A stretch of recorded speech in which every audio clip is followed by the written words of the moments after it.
Yes, please ask your question. Yes. Ask your question. Yes. Hi, hello. I have been working for 25 years in finance and business, and my passion, apart from that, business and finance, is the topics that you are treating, and I have been following you for the last 8 to 10 years.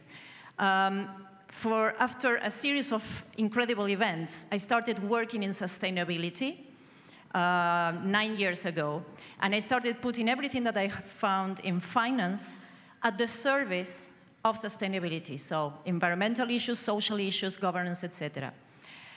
After a very incredible event 3 to 4 months ago, I was made the incredible gift of having to come to New York to work at the UN, to the United Nations, to onboard businesses in the Sustainable Development Goals journey.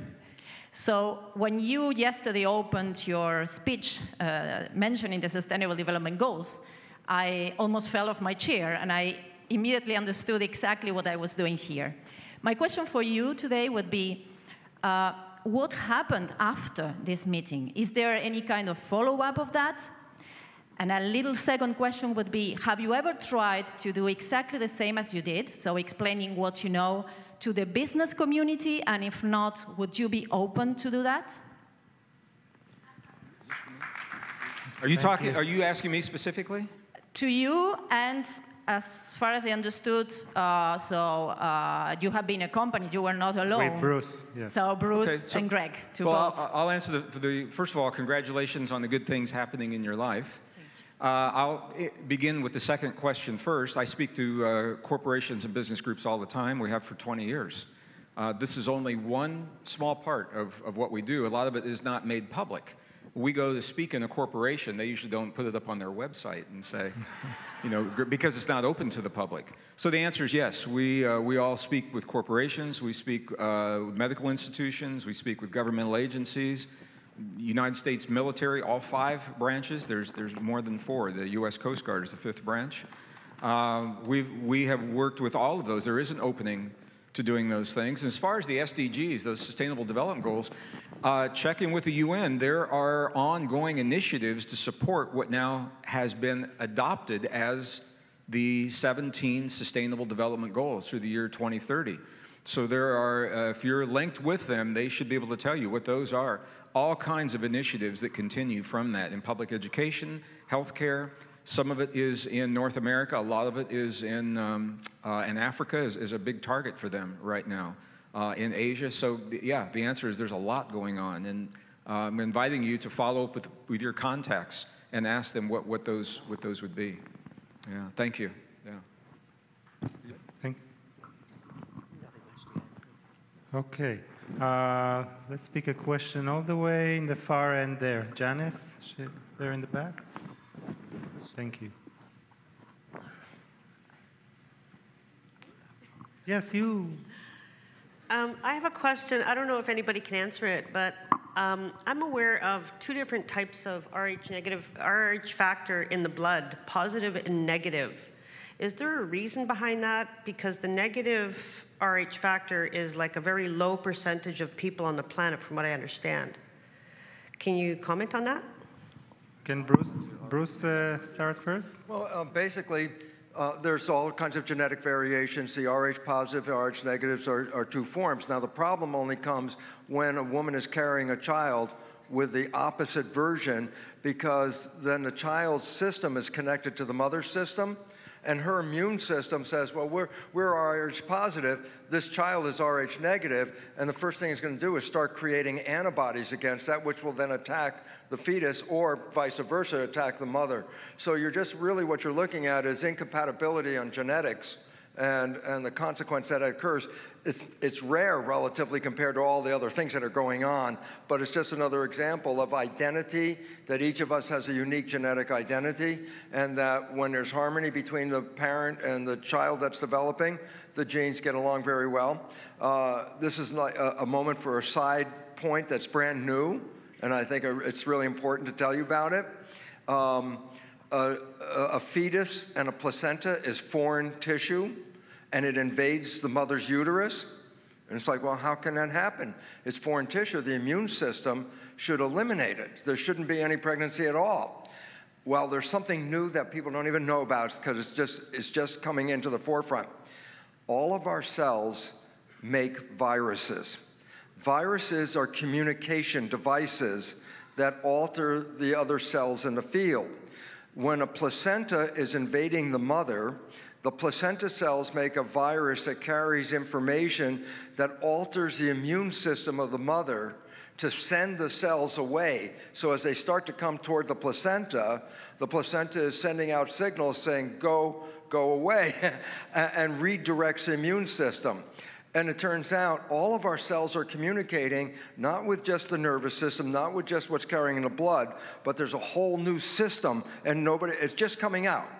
All of our cells make viruses, but the viruses are not negative. That's one of the most important things to understand. I learned that, oh my God, about 35 or more years ago when I gave a lecture at Yale. There was a very famous biochemist that I was with, and I was mentioning the fact about viruses as being one of the most important forms of communication. The reason is this: I got 50 trillion cells, but a virus can pick one cell out of all 50 trillion. And so the relevance about this is that, for example, cancer cells release viruses called exosomes. That's the word, exosomes. Release it, send it to the destination where the cancer is going to grow. So if let's say I get a precancer cell in my leg, it sends a virus, let's say, up to several places in the body where cancers grow, like, let's say, the liver or someplace like that. They send the virus before the cell is fully cancerous to, let's say, the liver, and it reorganizes the liver cells. It's called terraforming. They prepare an environment so when the cancer cell leaves its origin source and gets to the destination, the environment is completely altered in its function by the viruses that were sent out to welcome the cancer cell and support its growth. So we're beginning to see, oh my God, there's a whole level of communication organized in the human body that's brand new, and it's just blowing people away because it's a basis of community. We come back to the nature of community, 50 trillion cells in total connection with this community, and how they integrate this using viruses. And how important is it? Less than 3% of your genome are genes, less than 3%. 5 to 8% of your genome are viral genes. We have more viral genes than we have human genes. That's how important the communication system is of viruses. And this is new, and it also relates to how can you alter the immune system by putting in a placenta that is totally alien and allowing it to be accepted, because viruses can redirect the immune system. And so I just wanted to bring it out because how many of you have heard of exosomes? Couple here and there. Well, it's the future. And just laying that out, why? It's so brand new. When it comes into full impact, you'll see how profoundly integrated 50 trillion cells are by localizing community, sending information. Viruses are information telegrams that are sent to sources to organize your life. And so what I learned from that biochemist is nature doesn't make anything that's all bad. Nothing nature makes is all bad. What it means is if you've looked at viruses your whole life as the enemy, it turns out that's because you've been focusing on the negative side. The most important side, as we see now, are exosomes, integration of the entire community to live in harmony with each other and support each other to live in a total community of 50 trillion cells. When community breaks down, that's called disease. So there's something brand new. I just need to bring it out. I'm sorry. Didn't have anything to do with the damn question, but... Thank you. Here, the lady standing here, Janice or Gertrude, in green.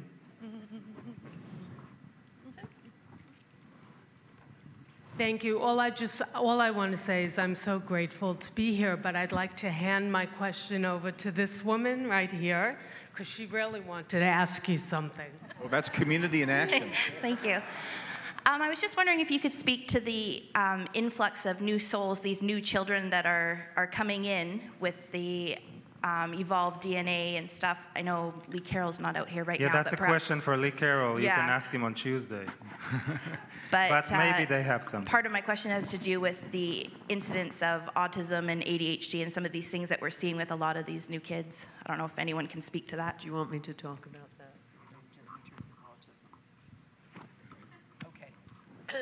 I really can't speak to the new DNA, and that's probably much more your area. But I can talk about autism and some of the things that we found. This is wearing my What Doctors Don't Tell You hat.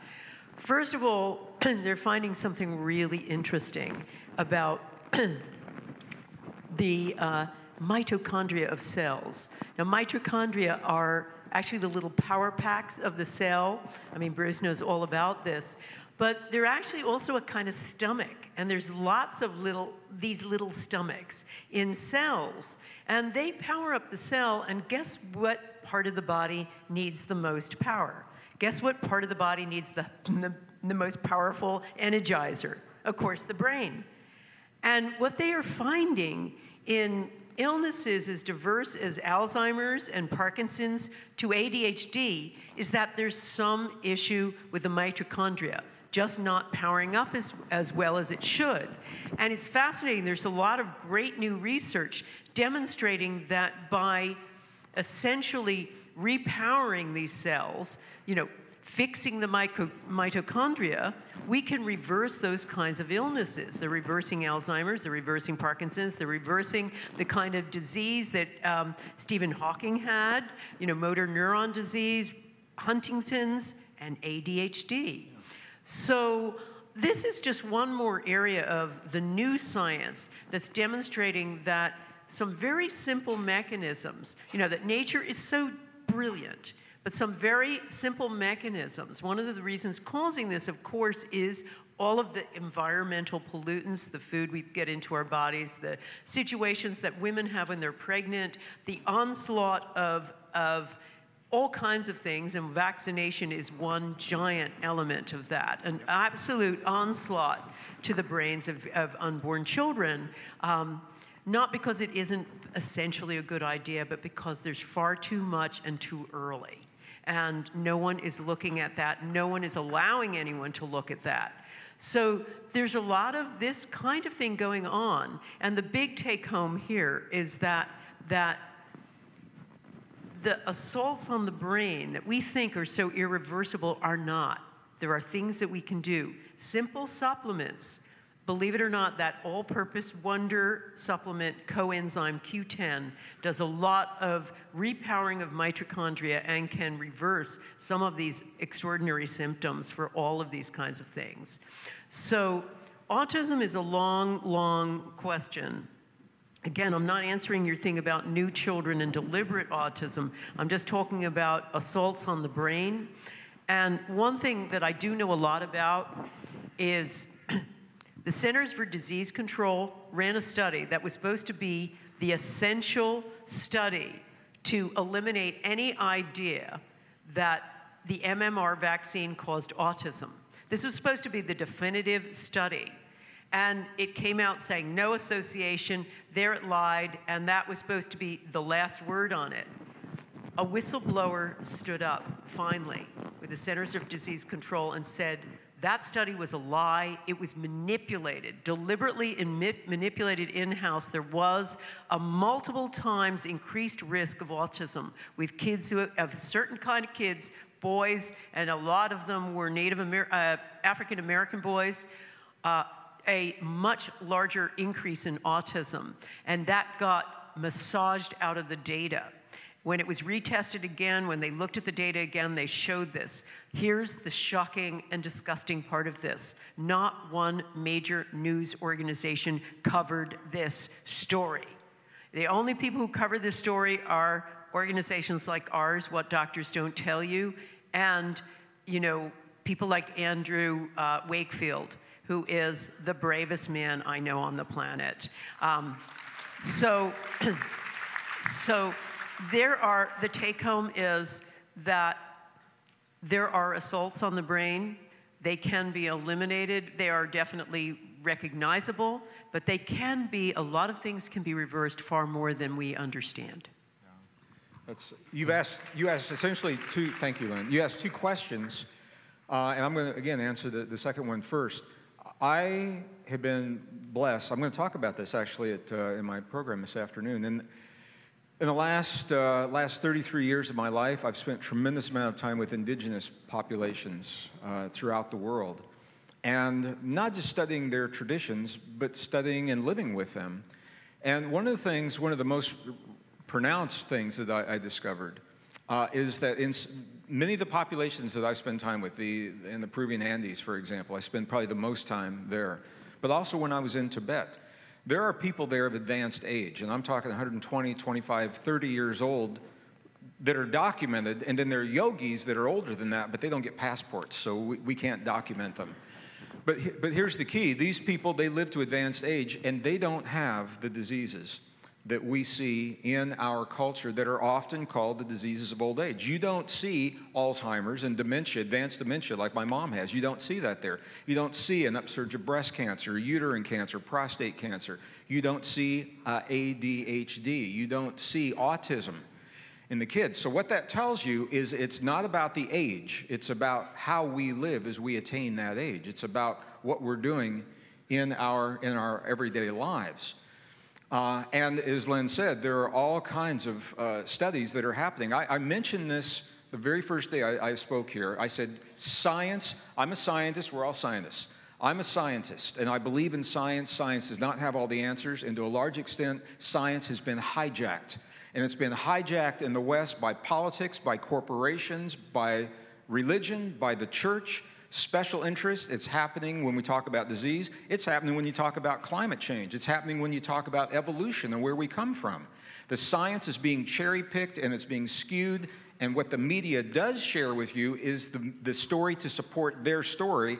It's not the true story in many instances, So I think you have to do due diligence. I think it's really important to be aware of that. And vaccinations are, a perfect example. When I was born in the 50s, we had about six vaccinations before we left the hospital. Now about 19 vaccinations are required before a child is allowed to leave if they want to attend public school in the U.S. And there's a whole story behind that. As far as the new DNA, as a scientist, I'm going to share with you what I know to be true from the world of science. It's less about new DNA. It's more about the activation of the potential of what the DNA is that we have within us. It can be seen as a new form of DNA, but we all have the potential.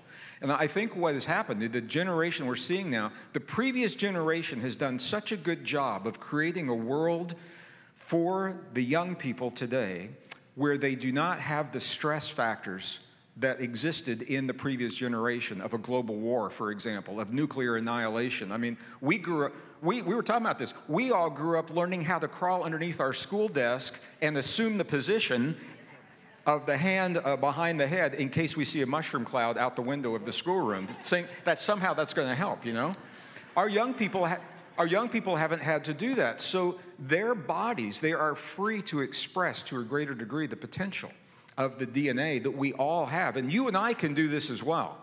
You don't have to be a young person. We all have this genetic potential. And this is what Bruce's work is all about. It's epigenetics.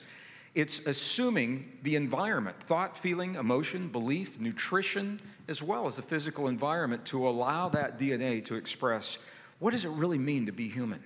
And what Dr. Joe, my dear brother Dr. Joe, I wrote the foreword for his new book, and I was thrilled to do it because what he's talking about in terms of being superhuman, what he has identified as superhuman, I think is our natural state. It's not that we are extraordinary. That is the ordinary way to be that we simply have forgotten. And as we begin to embrace that and all of these factors, then we become that new story that we're talking about. And it is reflected. You'll see a drop in the incidence of autism. You'll see a drop in the incidence of the cancers and things like that. It's not about how long we live. It's about how we live as we attain that age. I know you wanted to say something about this as well. Yeah, thank you, first of all. You're welcome. I just wanted to add this because vaccination is obviously a big issue in our world right now, and I say that at least I have some experience. I teach immunology, and what people don't understand is a very simple fact. There is a natural vaccination system built into every human. It's always been there. That's how we've lived through all these millennia to be here. Guess what it's called? Tonsils. Tonsils are the unique vaccination system. They're in your throat. There's 6 of them. You usually get people take out 2 out of the 6. But what people have always said, and it's wrong in the textbooks, that tonsils are to protect you against invasion. No, the tonsils are actually open to the outside to invite things in. It's oral vaccination. Oral is the way of doing it. If you go under the skin, you bypass the entire intelligence of the system. So the system being aware of what's going on, all of a sudden there's an infection, and none of the sentries, none of the knowledgeable cells that are watching say, where the hell did that come from? It doesn't fit in their world. They have sentries at every entry point. Tonsils are designed to bring in the outside world. And they diminish around age 12, thymus and tonsils, because by then you've sampled your known world. And after that, they're not as necessary as they are in the earlier point. Why is it relevant? Oral vaccines are, in my understanding, the only legitimate way to vaccinate a child.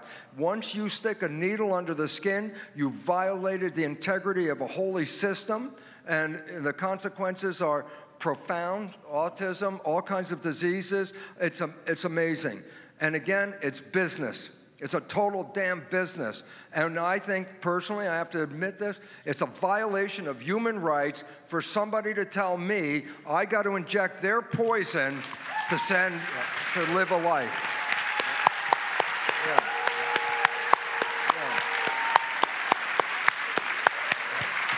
And you know, we think this is new. When I was in the corporations back in the 1980s, I was a director in the defense industry in software development, and they came through with vaccinations, and they strongly encouraged all of the management to make a good example for the employees by accepting the vaccinations, and I refused. And I was the first one it was Martin Marietta Aerospace was the name of the company. I was the first one that refused, and they could not understand. They'd never heard of any of this stuff that we're talking. So they based their decisions on what they understood and knew to be true. They didn't know this. So I think this is another reason. People say, why are these conferences important? This is where you find the stuff that you're not finding in the mainstream. The mainstream media has been hijacked, just like the science has been hijacked. So if you depend on mainstream, or if you depend on some glossy magazine in the airport newsstand to get your information, you are part of what it is that the plan to disempower us through that information. And it's through conferences like this. You're talking to the people. In Bruce's case, he was on the founding level, 1967, of stem cell research and epigenetics. He's got the papers to prove it. So you're not seeing this in the mainstream, but this is how you find out. Now it's up to you. Due diligence. Go and do your work. Seek it out. Do the research on this, and you'll find that what we're being told is it's not the story. No, but you'll find the real story in one glossy magazine. That's right. What doctors don't tell you. Yes. Online. Yeah, no. It's in the stores. It's in the stores. By the way, they tried to shut us down. We just had our website hacked into for God knows how long. We've had that several times. They tried to take us, this is doctors and the establishment, tried to get us out of the stores. They tried to stop our distribution. They pulled us out of a couple of stores, and the readers were so incensed, they started boycotting the store. This was Tesco in the UK. So the Tesco started sending them 10-pound vouchers to make up for it, saying, sorry, but here's a 10-pound voucher. And all the readers were ripping up the 10-pound vouchers and sending them back, so they had to put us back in the stores. All right.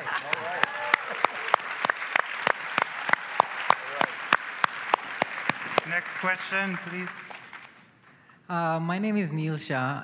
I want to thank you all for sharing your knowledge, and personal thanks to Gregg Braden for inviting me as his guest. I'm a medical doctor, and in the medical field, I've been through the most government-level colleges to now at Harvard, and I've seen how the research happens. My question is, the current system of research puts disease as a category, being present or absent. My understanding from quantum medicine and quantum physics over the last few months has been that the health and disease should be a continuum, and different diseases are just different names given by the medical system according to different environments. Is there an objective way we can measure a person where exactly on the health-disease continuum that person is? And that way, science cannot be allowed to hijack and manipulate the statistics by categorizing as disease present or absent. You know, I'll tell you, the Russians are way ahead of America on this. And we didn't know this. For 44 years, these two countries engaged in the longest undeclared war in modern history. It was called the Cold War. And it was only after the end, by the way, the 30-year anniversary of the wall coming down is like pretty quick here, yeah.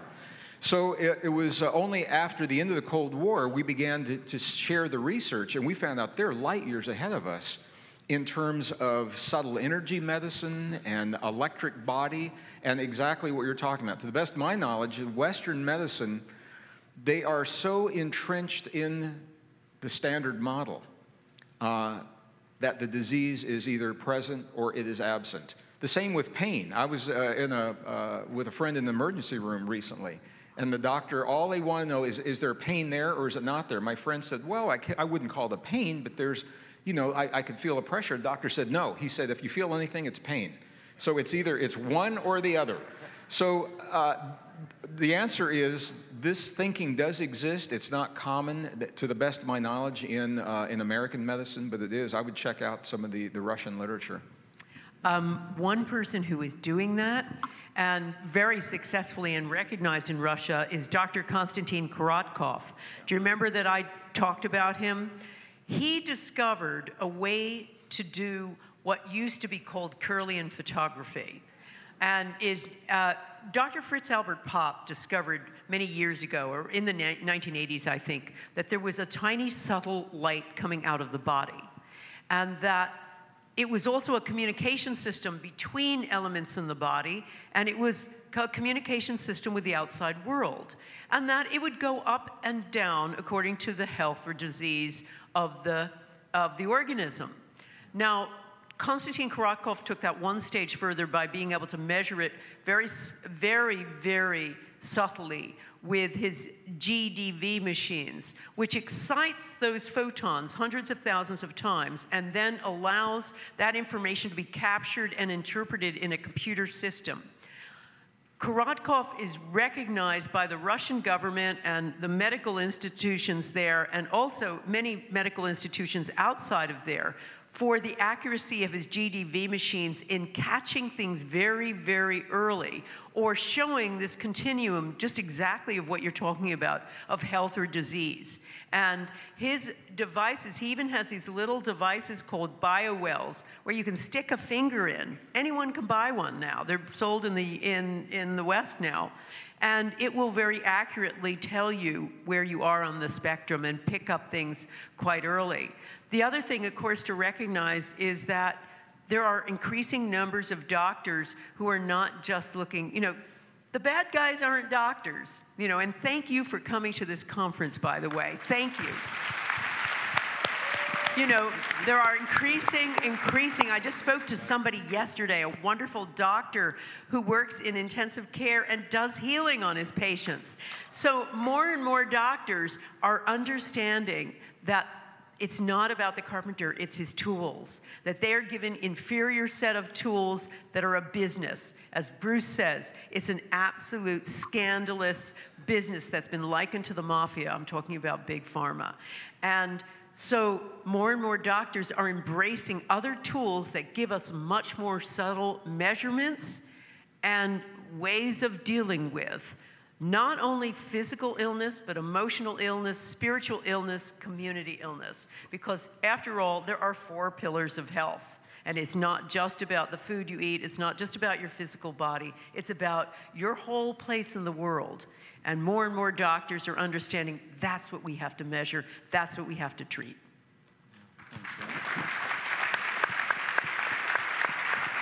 Right here, can you please stand? Yeah, in white. Yeah, if you can stand, and Gertrude will give you the mic.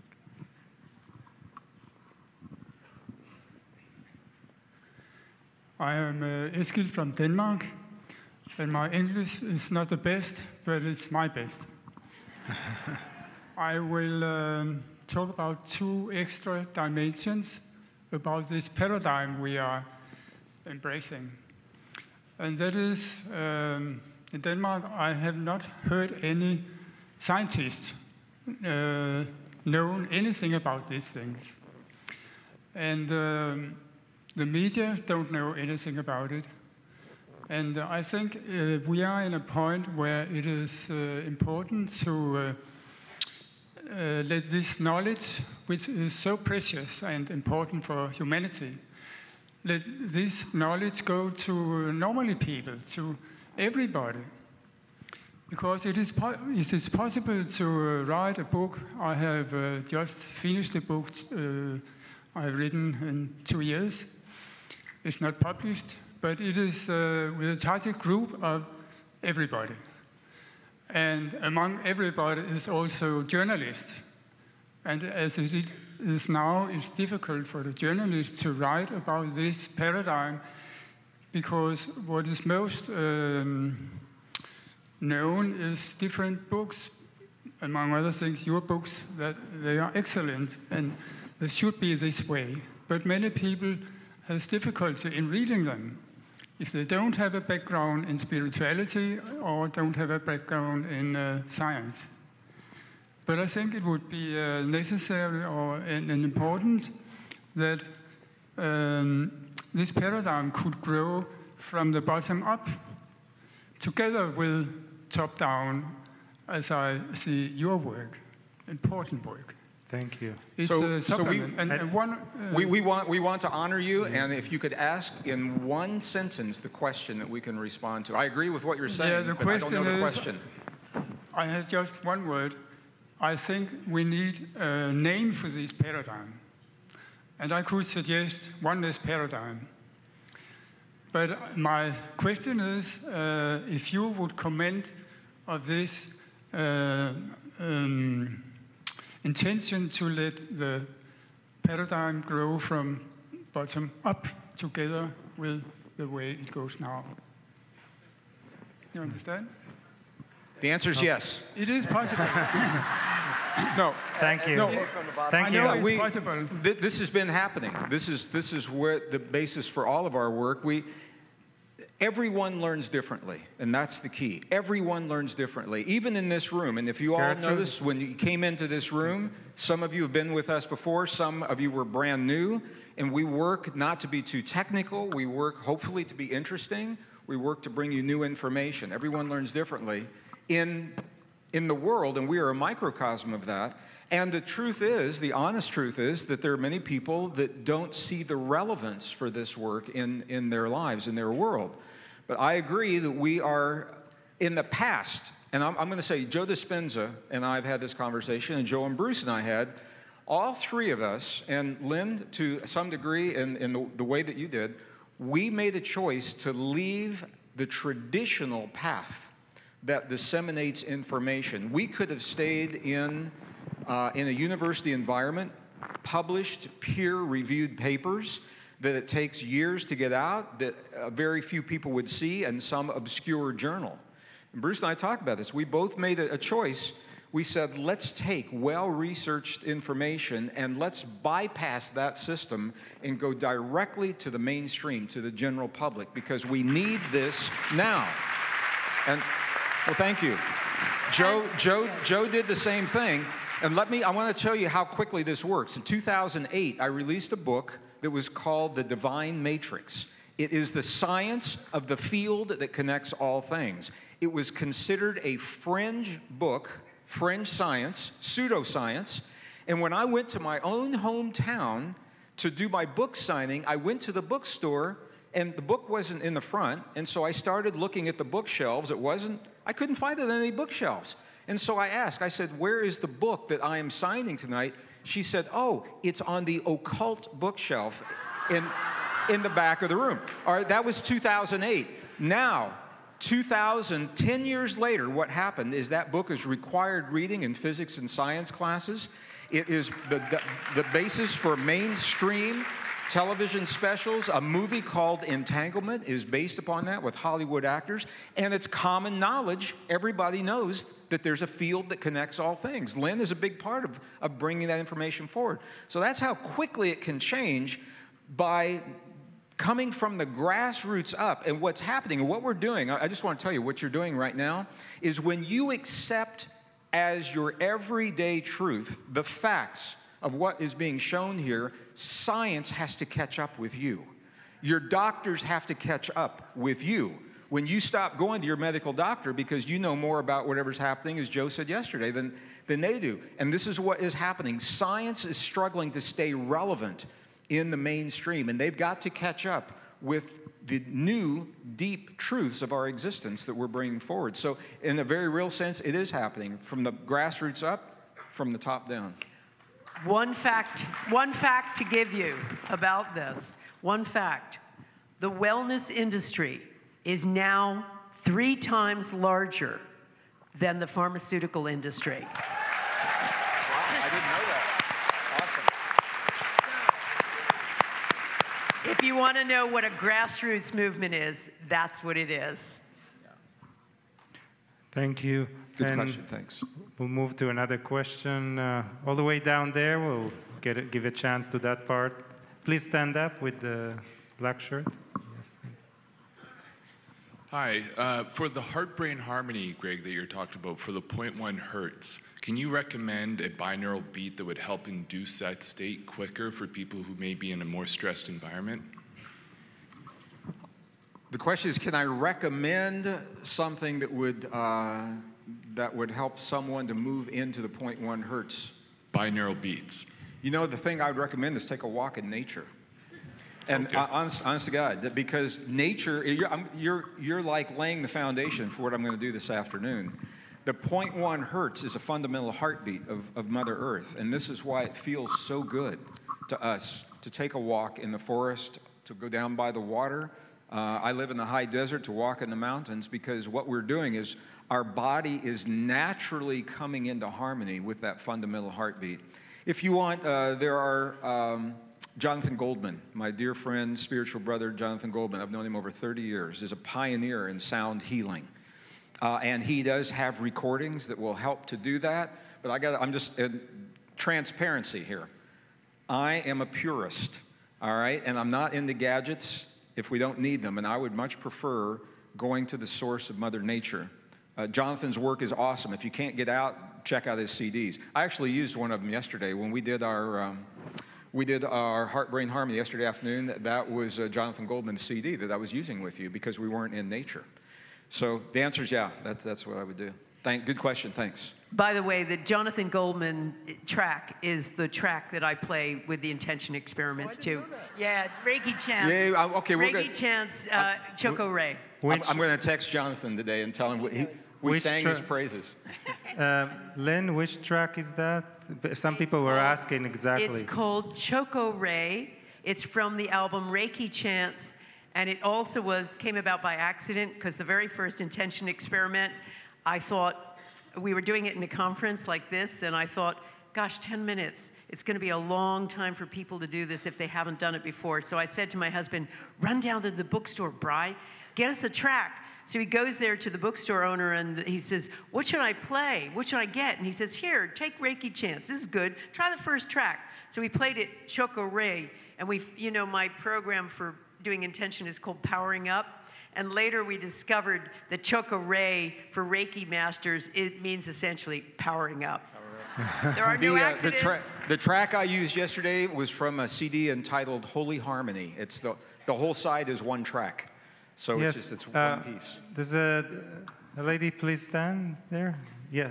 Yes, you. Yes. Yes, Gertrude, if you can give her.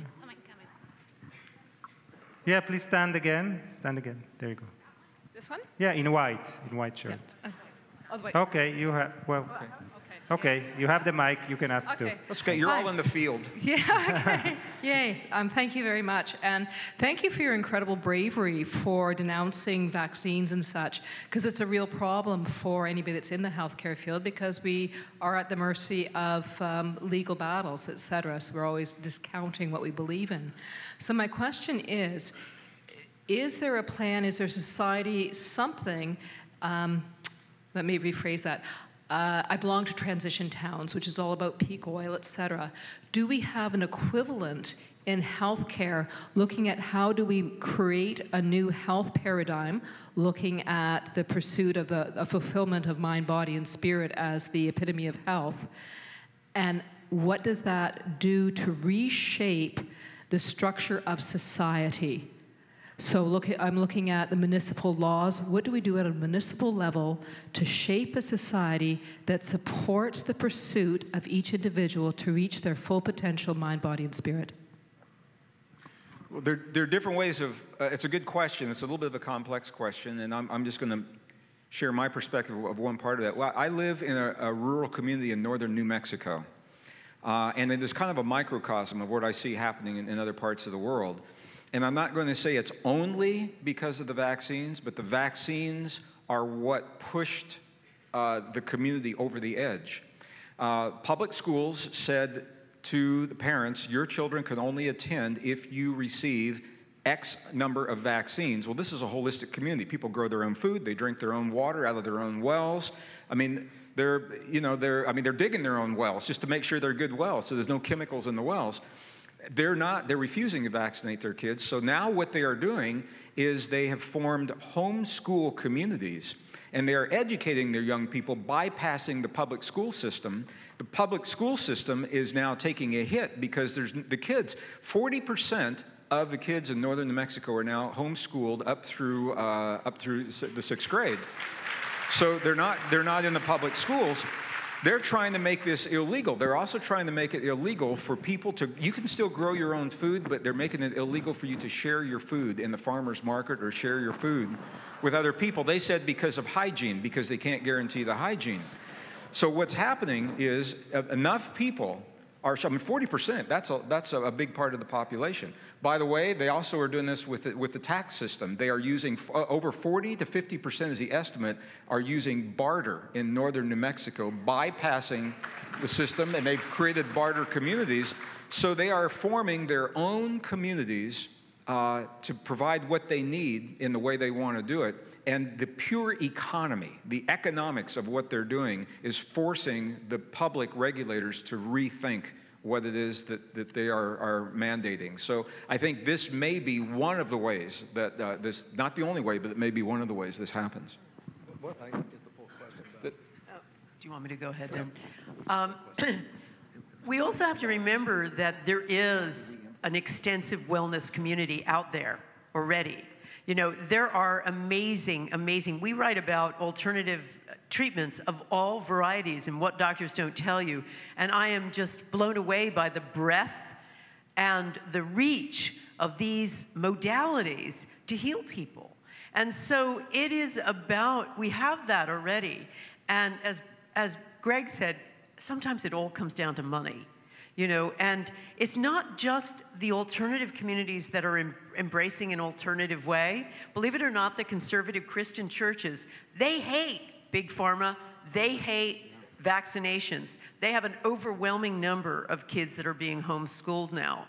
So it's about, you know, local communities coming together and saying no more, and being able to insist that with both their local political power, but they're also paying with their wallets and refusing to go that route.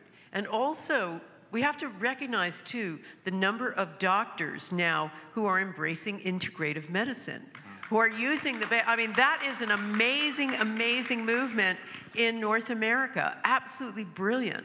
You know, it's just taking off in the UK, but we see in huge numbers here where doctors are really looking to alternative ways of healthcare. So I think it is a combination of our wallet power, our the power of the dollar, and also the power of the local vote, plus connecting with the doctors, the integrative doctors who are there. There are loads and loads of them practicing all over America, and I'm sure the same for Canada. And just connecting with them and just pushing the paradigm forward. Yeah, I think we have to bear in mind, we are in the midst of a transition. And if you're in the middle of it, sometimes it's hard to see it because you're in it. But we'll look back on this time 30 years from now. And we're going to look back and say, this is where the choices were made. Because a lot of the medical doctors are good people. They're doing what they know, what they have been taught. This is why Bruce left teaching, so that he could inform people of what they know. So you cannot beat Western medicine for diagnostics, all right? It's the best diagnostics. What you do after the diagnostics, those are where the alternatives are coming in. And a lot of I go to a holistic MD, and he's really open-minded. He and his wife, they have a practice together. And what he'll say to me, he'll say, Gregg, I don't understand everything that you are doing, but it seems to work for you, and I'm open to learning, and I will support you in your learning process. When I talk to him about an herbal therapeutic dosage of a standardized high-potency nutrient versus a prescription. And I'll bring him in the documentation that say, here's the placebo, here's these the herbs, here's the prescription, look at the side effects. And he's open to that. And I think he is an example of what we're seeing. So it is a transition. It's not like this is where it is. We're seeing, we've only had this kind of medicine for about 130 years. And we're seeing this transition. And 30 years from now, I think you're going to see a very different medical model. But they're all doing the best they can. Most of them. I'm going to say most of them are doing the best they can. I'd like to just add to that very simply on the money issue. You vote with money. That's a simple line. You put your money in a place, and that will grow, and the other ones will die. And the other important thing is that we've been talking about, less than 1% of disease is actually something organically wrong with us. And if we understand that, then why are we having all this disease? And the answer is because we're not living in harmony. If we start living in harmony, that whole damn thing will collapse because we don't need them. We make our own pharmaceutical drugs in our own head, and we can create anything we want. We just have to have some kind of evidence to ourselves to prove to yourself you can do this. You need to know how to do this, because once you do, you are free. You are not a victim anymore. And I so appreciate it, because I haven't had a doctor since 1992, and that's only had a doctor because Stanford paid for it. Once they sent me a bill from the insurance company, I thought, what, are you crazy? I can't afford that health insurance. So the reality is, when you take your power back, you are no longer a victim. You are creating. You are a creator. That's what we've been talking about. What do you want to create? This or something different? And as Gregg and Lynne said before as well, you could fight the system, but it's not worth it. Why? You put your energy against them. They have more energy against you. They neutralize your energy. You just wasted your entire time. The only way to successfully do this, step outside the system and create the one you want. And that's what Gregg was just talking about. Thank you. We said yesterday that's Buckminster Fuller. Buckminster Fuller said you'll never change the existing system by fighting it. He said if you want a new way of living, find a better way to do what you want to do, and the old system will simply fall away. If everybody stops following the old system, there's nothing there to support it. So you don't have to fight it. I've always wanted to start a movement that would ask people to stop buying a particular drug, everybody in a whole country, for one day, and just make that the statement. And boy, we could start with opioid painkillers, eh? Janice, thank you. Our mic runners, thank you for running. Yes, thank you, Janice. Thank you. This is for Bruce Lipton. So I just want to thank you. As a physician, you changed my life. You changed your life. Well, with your information, but this is actually a question. Your presentation today was so wonderful, and I'm a mother, and this information needs to go to children, smart children, and I thought you were so powerful. I went to school for 22 years. You're an amazing teacher. He is a professor in the university.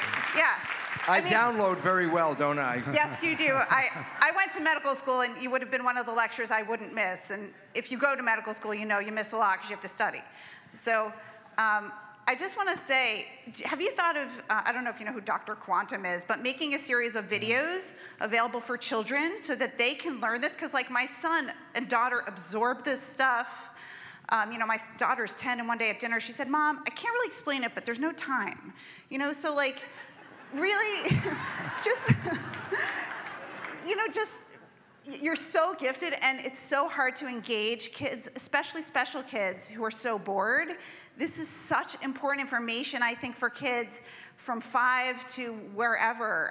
So I just wanted to know if you'd ever thought about doing this. Oh, obviously. Yeah. You got a new appreciate that very assignment, much because, Bruce. as we talk about, the whole fact is children are programmed from the last trimester of pregnancy through age 7. Consciousness does not kick in as a brain function fully until after age 7. That means that our consciousness is below alpha, it's in theta, which is hypnosis. So a child is in their state of hypnosis for the first 7 years. And the issue is this. It's called conscious parenting. We have to recognize that what people say to their kids is not being comprehended by consciousness, it's just being downloaded. And this is the biggest issue because parents don't recognize everything they say and do is being copied by that child. So if we want to help the children, first we have to get the adults to understand because they're the teachers of children. And this is why it goes back to us, not the school, but to you and to you and to you. Every one of us is a teacher. And if we start teaching the young kids, they will not be trapped in the victimization that this system has put upon us. We are not victims. We are creators. This is the key. This is the key. Who asked that question? Where are you? If we want to see a different world, we need to share a different story with our young people. Now, I personally, I'm developing a curricula for public school, and I took this curricula, sharing much of what we're doing, not everything, but sharing a lot of the new discoveries. The fact that nature's based in cooperation, for example, I think is fundamental. The fact that we don't really know where we come from. I'm not saying what we are, but be honest and say we don't, but there's something really special about us, to put the specialness, the sanctity of life. So kids aren't cyberbullying other kids. You wouldn't cyberbully someone that you feel special about, and you wouldn't hurt yourself and you feel special. So I took this curricula and I talked to a publisher. And I said, will you partner with me to bring this to public school? I'm going to tell you the exact words from the publisher. They said, whatever you do, Gregg, don't bring me a book on peace because peace doesn't sell. Don't bring me a book on public education because it's not going to sell. They said, if you want to develop this, you're on your own. All right, so in 2015, I was nominated, and the nomination was accepted for the very prestigious Templeton Award. It is pegged to, it's the Nobel Prize of Science and Spirituality is what it is. It's a 5-year standing nomination. So I've got until 2020, and should I be blessed with that award, those funds are earmarked to kick into high gear the development of the curriculum. It's a video development. It's very expensive, development of this curricula. If it doesn't, I'm doing it anyway. It just takes longer because I'm paying for it. But there is a demand, and I have teachers, and I've had teachers in this room come to me and say, we have a way to get this into our classrooms, even in the mainstream. So I think it's going to be kind of like when that wall fell in 1989. When it starts, there's going to be a wave, because what they'll find is that the young people, they learn easier, they learn faster, they're more interested, it's more relevant, they feel better about themselves. They're going to see the statistics of hate drop, and other schools are going to say, I want what they're having. And I think that's the way it's going to happen. So there is an effort to do this. It's not being supported from the top down. It's got to be us choosing to teach our young people a new story. And it's a story that is based on the deepest truths of our existence, not the false assumptions of an obsolete science. Yeah. Thank you. Good question. I want to add something else about young adults, because they're written off as snowflakes and, you know, people who don't have any interest in changing things. They don't have any interest in even paying attention. They have no attention span. This is what millennials are talked about all the time, you know, the special generation. I was really fascinated to be in New York last December. There was a little-known conference. It was just going to be a little debate being run by a small magazine, a socialist magazine called Jacobin. And they had decided to call it The Future of Capitalism, ? And they were going to have people from a libertarian magazine versus people from their magazine debate. Now, this should have been an event that had 50 people in it, right? They got a big venue. It sold out in a couple of days, 450 people. So they moved it to a larger venue. It sold out. It was 900 people. It sold out another day later. Guess who the audience were? Overwhelmingly young people in their 20s and early 30s. For them, capitalism is the god that failed. They're not seeing any kind of benefit from this. They're seeing that they're going to live in worse circumstances than their parents now for the first generation in many years. And they're starting to question all kinds of things. And when you start looking at the stats for millennials, they are much more socially conscious. They are voting with their wallet, as Bruce says. They're avoiding companies that they think are not working with integrity. And so this kind of disparaging of the young people and saying they don't care, they're not conscious, is completely false. They are, and they can be enlisted in this new movement. I really want to encourage us to do things like that.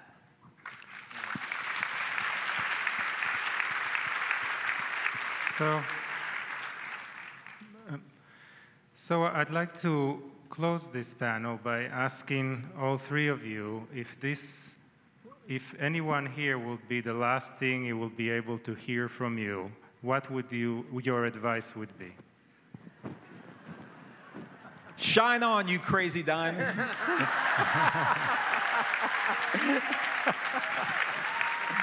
Shine on. Go ahead. All seriousness aside.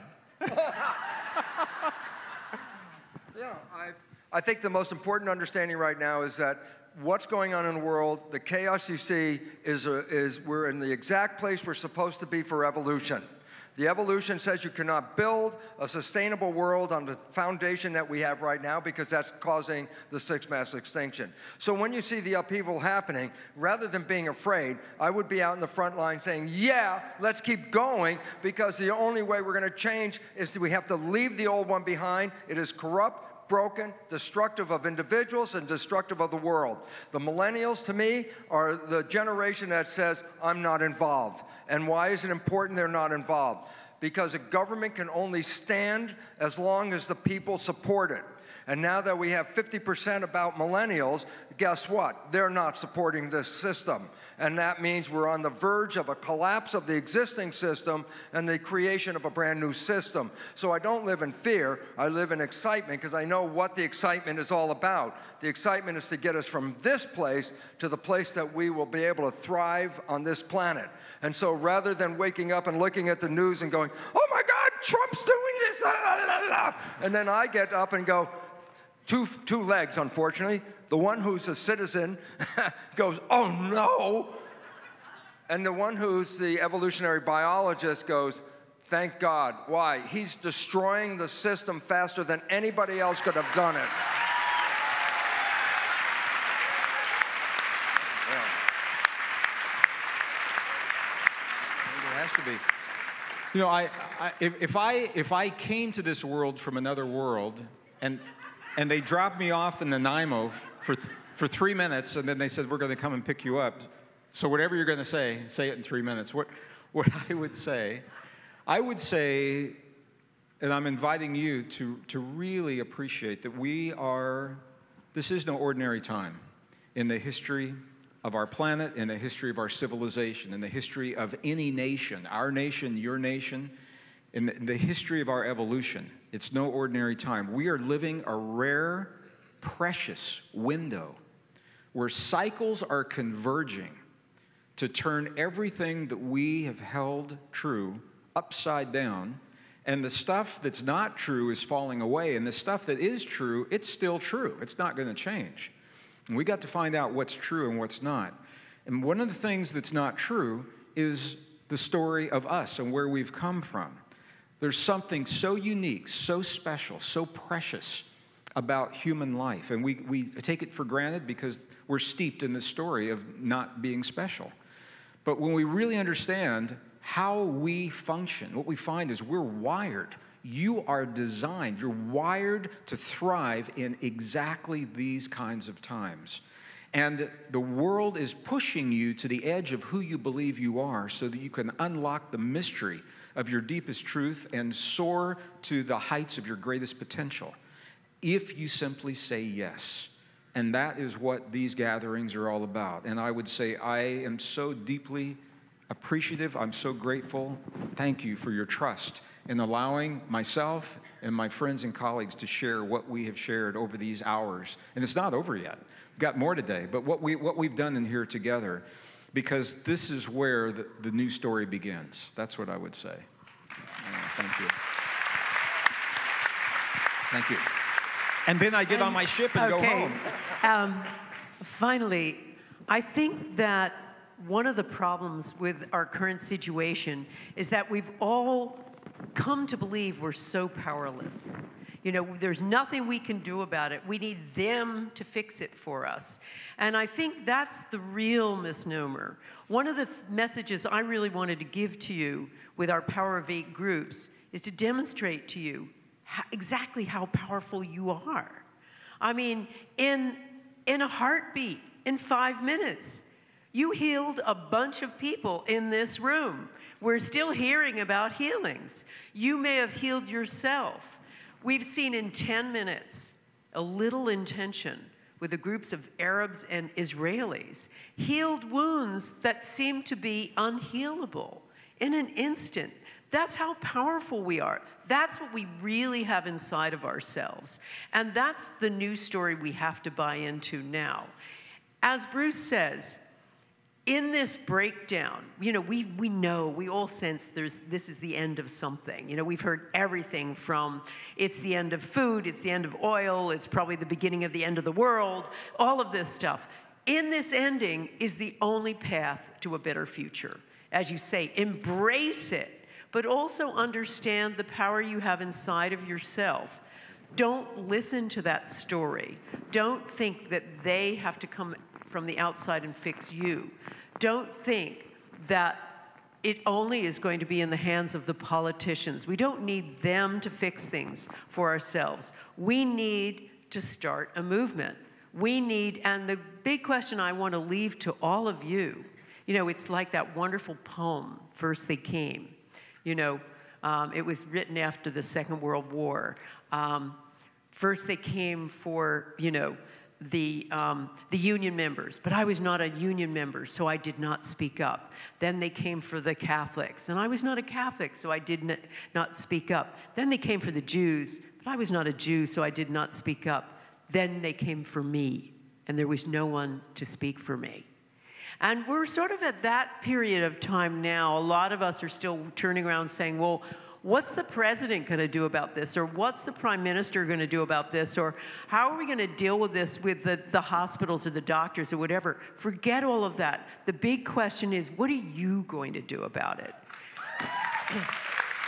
You know, we have to enlist all of us are now. I want to ask you and leave you with one big question.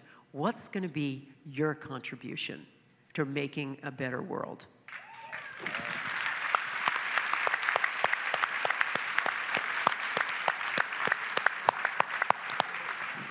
So please give a warm thanks to Ms. Lynne McTaggart, Gregg Braden, and Dr. Bruce Lipton for sharing their time in this panel with us.